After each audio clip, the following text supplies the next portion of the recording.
In this quick tutorial, you will learn how to set up conditional tabs on the record page in SmartSuite. In the first part of this video, I've explained how tabs could be enabled and configured, but today you will see how they can be shown or hidden based on specific conditions. Hi, my name is Artem, I'm a product manager at SmartSuite. Let's dive in. Being able to control the visibility of tabs is a very useful tool in the context of the workflow.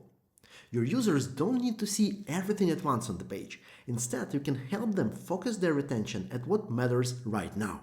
To set up the conditions, open up Page Settings and head over to the Display Logic tab.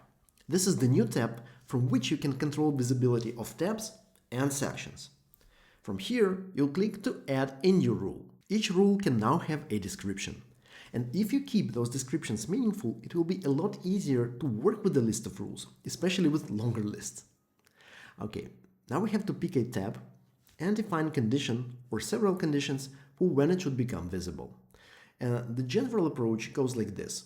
If a tab or a section don't have any rules associated with them, they will always be displayed. But if there is a rule, they will only be visible when this rule is true. Now that tabs and sections can be conditionally hidden, we have to understand the hierarchy between them. And of course, tabs will have the priority, meaning that a section will be hidden if its tab is currently hidden. So please keep that in mind. This concludes the overview of the conditional tabs. But before I say goodbye, let me remind you about this little toggle right here.